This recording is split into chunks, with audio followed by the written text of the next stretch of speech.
Let's now speak to some of those very folks in our audience. We do this on the Friday show. We do it via Discord. You can find the Discord at davidpakman.com/Discord. That is the place to do it. We are going to start today with John from Connecticut. John from Connecticut, welcome to the program. What's on your mind today? Hey, can you hear me? Yes.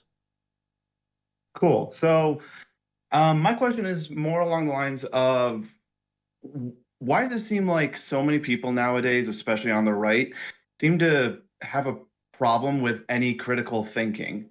Like, it's so hard for people to understand, to look at a situation that they're not used to understanding, and they can't, they just immediately jump to conclusions. Two answers to that. Number one, there are some people who just have not been taught how to think critically. And so they don't, right? And in a sense, you can't blame them to a degree, because if you haven't been taught something, how can you be expected to know how to do it? On the other hand, there are those on the right who recognize that when people really apply basic critical thinking and media literacy techniques to right-wing ideology, it very quickly falls apart. And this is why those who are wise to this actually don't want critical thinking taught in schools. They realize if too many people start thinking critically, it's bad for the Republican Party. So it's a combination of ignorance and bad faith actors, and in some cases, maybe a combination of the two. What do you think is more prevalent, bad faith actors or people who are just ignorant? I think among the average voter, I think it's ignorance. And listen, the left is not exempt from this by any means. There's a lack of critical thinking on left and right, and we could slice and dice it. But I think that the vast majority of those who aren't thinking critically because of ignorance, not because they are bad faith actors. They've been sort of indoctrinated as a result of not thinking for themselves in a critical way.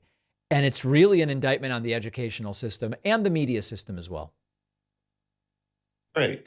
So the last thing then is, what do you think would be the best way to talk to the people who are more ignorant, that are kind of easier to, maybe give them some evidence to hopefully change their mind on that type of situation? The best path for the folks you're talking about is actually not to give them evidence.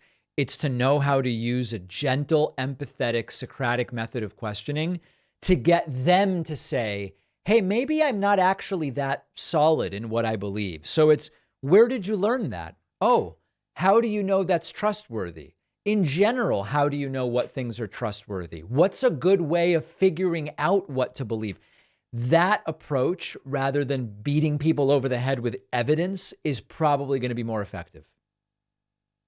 All right. Thank you very much, David. All right. John from Connecticut, great to hear from you.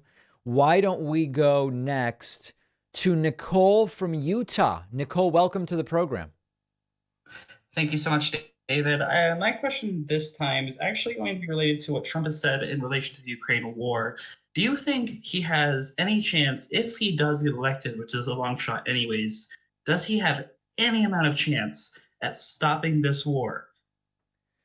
Like he claims he will. He says, let's go through it in parts. Trump says he will end the Russian invasion of Ukraine in 24 hours. When he's asked how, he says, oh, I'll talk to them. Pretty silly, pretty dumb.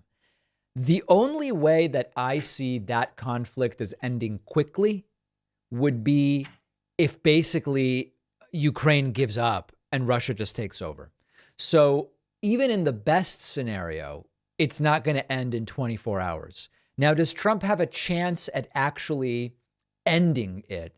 I think he does have a chance, in the sense that every president has a chance. The question is the detail of how you would actually do it. But sure, I mean, Trump has a chance. He just doesn't have a great track record that makes me think it's highly likely. Mm-hmm.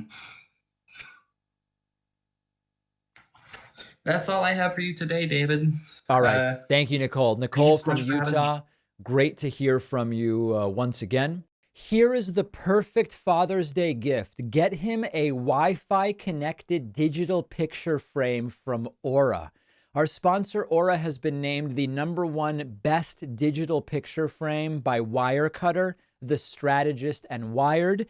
This is not one of these early 2000s picture frames. There's no USB or SD cards, and you get free unlimited storage, and you can instantly frame photos and videos from any device anywhere in the world.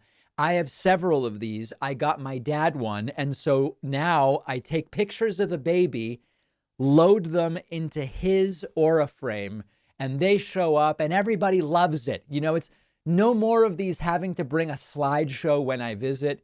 I just put the pictures right in the frame. I'm really glad I got him one of these. And right now, Aura has a great deal for Father's Day. Go to auraframes.com/Pacman. Use the code Pacman to get $30 off plus free shipping. This deal ends June 18, so don't wait. Terms and conditions apply. The link is down below.